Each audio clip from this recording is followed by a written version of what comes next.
بسم الله الرحمن الرحيم الحمد لله رب العالمين والصلاة والسلام على رسول الله وعلى آله وأصحابه وعلى التابعين لهم بإحسان إلى يوم الدين إن شاء الله الرحمن.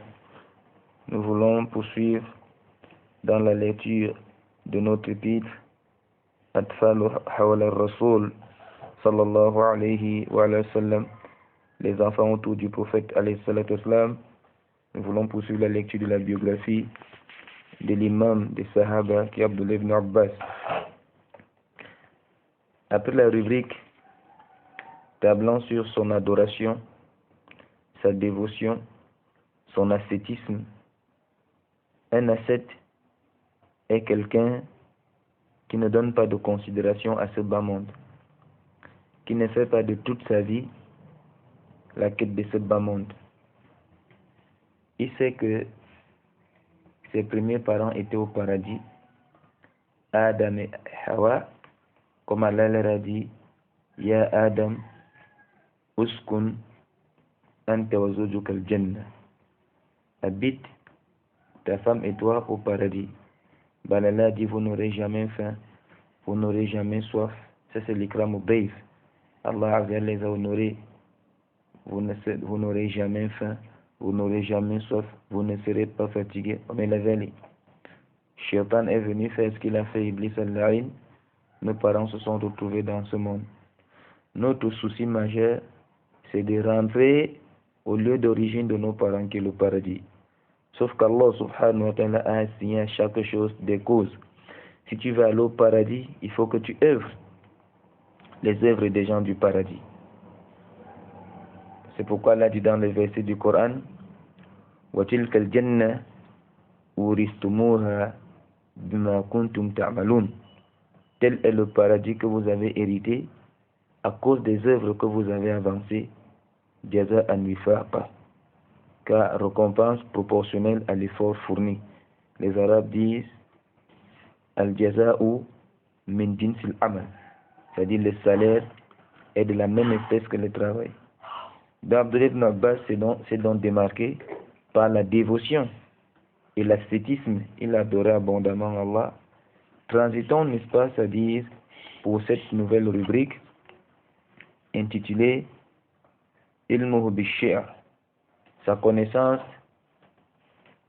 des vers, de la poésie arabe. La langue arabe a à elle seule 15 sciences. Chaque science est exigeante. Vous avez parmi les sciences de la langue arabe la morphologie as-sarf,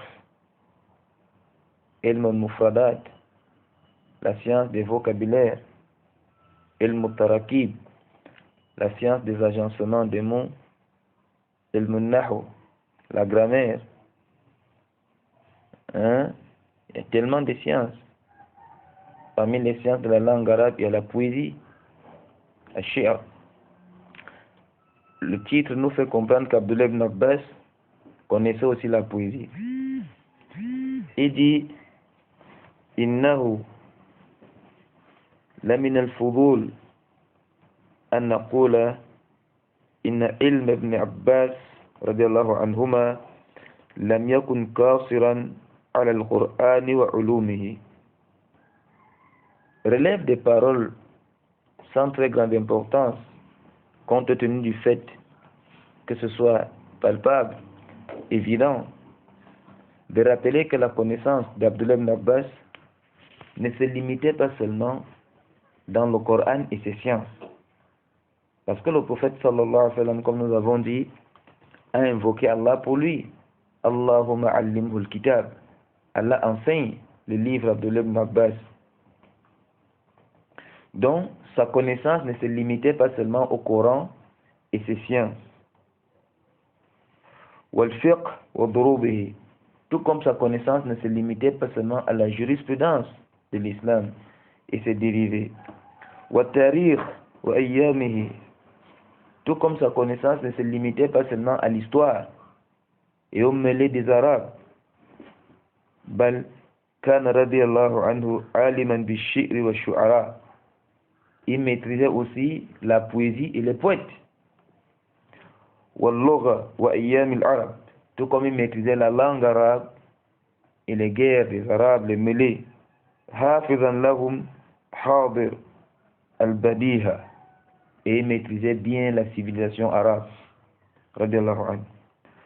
واجتمع قوم ذات يوم فتذكروا الشعر والشعراء.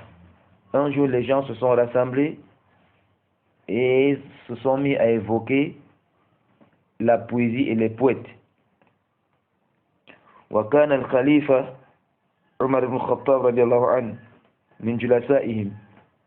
Et parmi ces gens se trouvait Umar ibn Khattab, le calife qui a succédé à Abu Bakr as-Siddiq, qui a succédé au prophète Muhammad sallallahu alayhi wa ala alihi wa ashabihi wa sallam. فقال Umar, le calife a dit, Man ash'aru nas, quel est l'homme qui maîtrise le plus la poésie? فاختلف القوم فمنهم من قال امرؤ القيس ومنهم من قال النابغة. Certains d'entre eux ont dit c'est Umr al-Qais, d'autres ont dit n'est-ce pas c'est An-Nabigha. Ceux-ci, ils étaient des fouhouls dans la poésie. Leurs poésies font partie des mu'allaqat tellement forts qu'on a suspendu à la Kaaba, comme certains ont donné le nom des mu'allaqat. C'était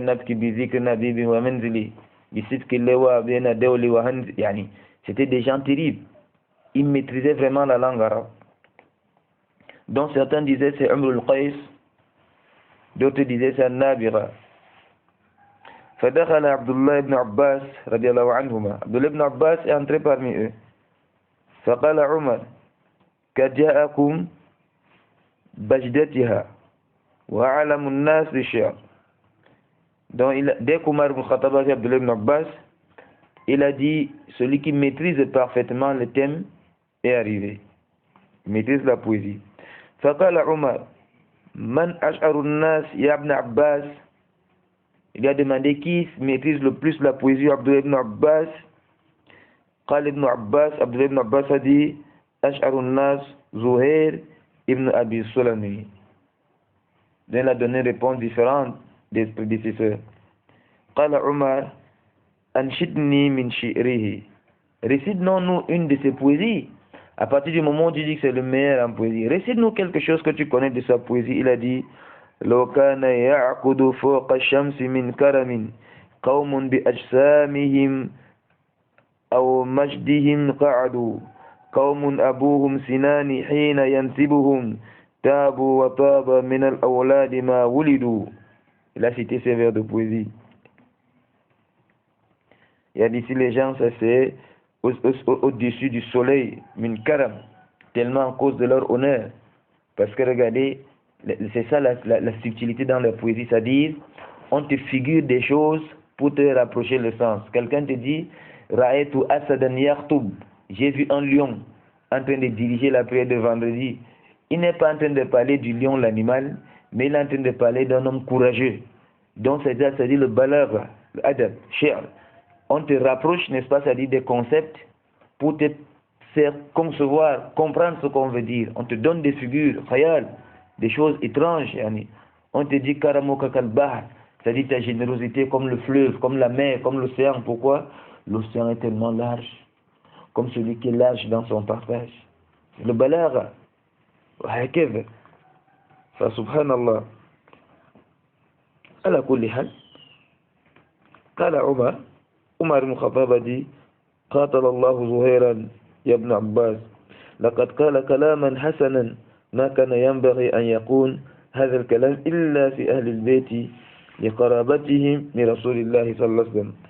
Il s'est donc exclamé Omar ibn Khattab, il a dit cette parole est tellement merveilleuse et c'est une parole qui nous convient qu'aux membres de la famille du prophète sallallahu alayhi wa sallam. Parce que lui, Zuhair, il faisait l'éloge, certainement dans notre groupe.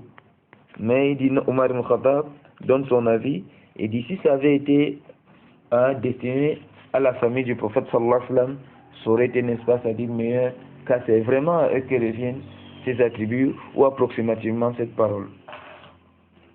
Nous avons l'habitude de dire, et nous revenons toujours sur ces propos, qu'en réalité, l'homme sage c'est celui qui prend pour référence des grandes personnes.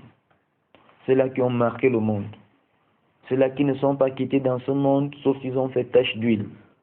Positivement. Parce qu'il y a eu d'autres aussi qui ont fait tache d'huile, mais malheureusement, de manière désastreuse. On vous parle des dictateurs tels que Adolf Hitler, qui a massacré des millions de personnes. Staline, qui a massacré des millions de personnes. Mao Tse-tung, qui a massacré des millions de personnes.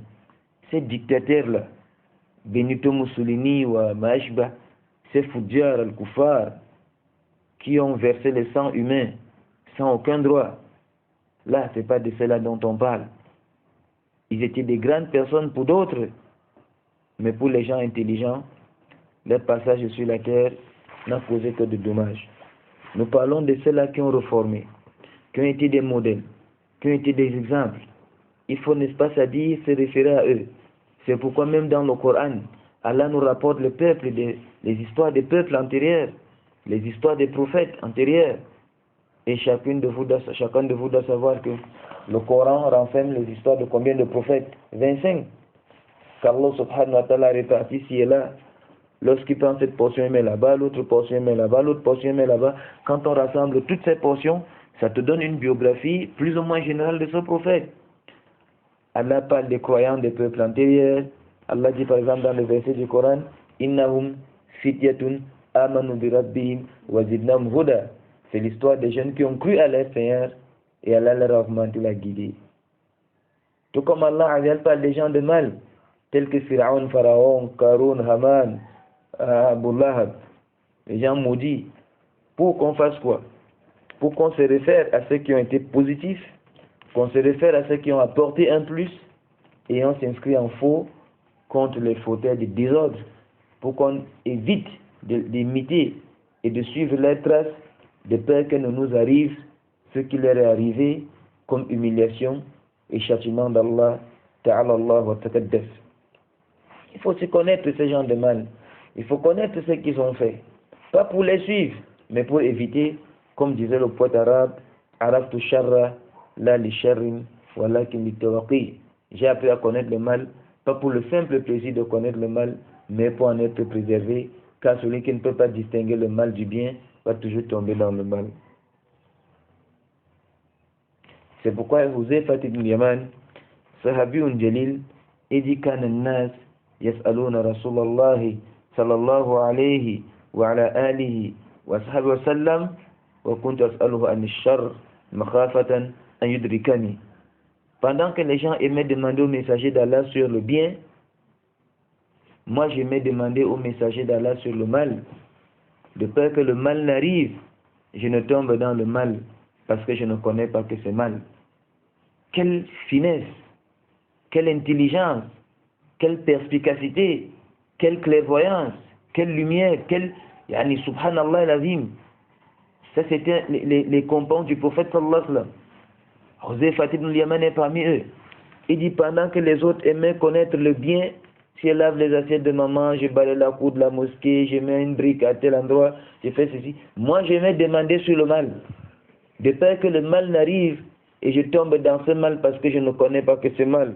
Il a dit Inna kunna fi jahiliyatin wa sharrin faja'ana Allahu bi hadha al-khair. On était dans la jahiliya avec son mal. Ne cherchez pas à savoir c'était quoi le mal de la jahiliya. Les gens adoraient autre en dehors d'Allah Azza wa Jal. Les Arabes enterraient leurs filles vivantes. Comme Allah dit dans le Coran, wa idhal mu'udatu su'ilat bi ay dhanbin qutilat. Qu'est-ce que la fille qui fut enterrée vivante dira lorsqu'elle sera interrogée? Les Arabes mangeaient des bêtes étouffées qu'on n'avait pas égorgées. La vie était comme dans la jungle. Le plus fort dévorait le plus faible. L'être humain n'avait pas de valeur. Le matériel était plus important que l'être humain. On pouvait massacrer des décennies, des générations à cause d'un chameau. Dans un pays de chameaux. C'est pourquoi Huzaifa ibn Yaman, il rappelle ses souvenirs. Il dit Inna kunna fi jahiliyatin wa sharrin. On était dans la jahiliya avec son mal. Faja'ana Allahu bi hadha al-khair. Faja'ana Allahu bi hadha al-khair. Allah nous a amené ce bien précieux qui est l'islam, le tawhid, l'adoration d'une divinité unique, n'est-ce pas, c'est-à-dire le respect des envoyés d'Allah, des anges, la conception de foi authentique. On croit à tous les prophètes descendus, on croit à tous les livres révélés, on croit, n'est-ce pas, c'est-à-dire à l'existence des anges, on croit, n'est-ce pas, en le jour dernier, que tout ne va pas s'arrêter dans ce monde. Viendra un jour où on sera dressé devant Allah Azzawajal pour, n'est-ce pas, c'est-à-dire rendre compte de notre passage sur la terre. Et sans oublier ce que l'islam a enseigné comme harmonie dans la vie généreuse. Le prophète sallallahu alayhi wa sallam a dit un jour à ce sahabi Jalil, Jundub ibn Junada, Abu Dharr al-Ghifari, lorsque tu fais à manger, verse beaucoup d'eau et partage à tes voisins. Le prophète sallallahu alayhi wa sallam a juré un jour par Allah et dit Wallahi la yumin, Wallahi la yumin, Wallahi la yumin. On dit ô messager d'Allah, tu peux serment qui ne sera jamais croyant. De qui s'agit-il? Il a dit alayhi salatu wassalam, Man yu'zi jarahu, celui qui nuit à ses voisins. Le prophète sallallahu alayhi wa sallam dit Man kana yu'minu billah wal yawmil akhir falaqul khairan wa liyasmut. Quiconque croit en Allah le jour dernier, qui dise du bien sinon qui se taise. Fa yukrim jarahu, qu'il honore son voisin. Wa yukrim defahu, et qu'il honore son visiteur. L'islam est venu nous donner des adab, ajib, jiddan. Voilà comme nous avons l'habitude de dire, al-muwaffaq, man waffaqahu Allah. Celui qui réussit dans toutes ses entreprises, c'est celui à qui Allah accorde la réussite. Wallahu a'lam.